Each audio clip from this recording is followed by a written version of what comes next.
एक बहरी जहाज पर एक डेरिकोला इंसानी रूप में सवार था। रात होते ही वो जहाज पर सवार किसी इंसान का खून पीता और यूं अपनी प्यास बुझाता।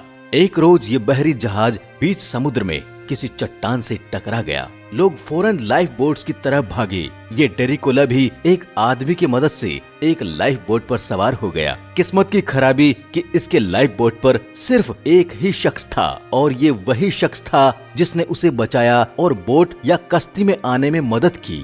रात हुई तो डेरिकोला को इंसानी खून पीने की प्यास हुई। डेरिकोला ने खुद को कहा, ये बेशर्मी होगी जो मैं अपने मोहसिन का खून पीऊं। इस नेक बंदे ने ही तो मुझे डूबने से बचाया है। मैं किस तरह एहसान फरामोशी करूं? एक दिन, 2 दिन, 3 दिन वो इसी दलील से खुद को रोकता रहा। बिल आखिर एक दिन दलील पर फितरत गालिब आ गई। इसके नफ्स ने उसे दलील दी कि सिर्फ 2 घूंट ही पीऊंगा, और वो भी इस वक्त जब मोहसिन इंसान नींद में होगा, ताकि उसकी सेहत पर कोई वाज़ेह फर्क ना पड़े और मेरी प्यास भी तंग ना करे। ये सोचकर रोजाना उसने 2-2 घूंट खून पीना शुरू कर दिया। एक दिन उसका ज़मीर फिर जागा और इस पर मलामत करने लगा। तू इस शख्स का खून पी रहा है जो तेरा दोस्त है, जिसने न सिर्फ तुझे बचाया बल्कि जो मछली पकड़ता है, जो ओस का पानी जमा करता है, इसमें से तुझे हिस्सा भी देता है। यकीनन ये बेशर्मी की इंतहा है। ये मोहसिन कुशी है।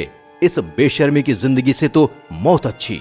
डेरिकोला ने फैसला किया कि अब मैं कभी अपने मोहसिन का खून नहीं पीऊंगा। एक रात गुजरी, दूसरी रात गुजरी, तीसरी रात डेरिकोला का मोहसिन बेचैनी से उठा और बोला, तुम खून क्यों नहीं पीते? डेरिकोला हैरत से बोला कि तुम्हें कैसे पता चला कि मैं डेरिकोला हूँ और तुम्हारा खून पीता था? मोहसिन बोला कि जिस दिन मैंने तुम्हें बचाया था उस दिन तुम्हारे हाथ की ठंडक महसूस करके मैं समझ गया था कि तुम इंसान नहीं हो।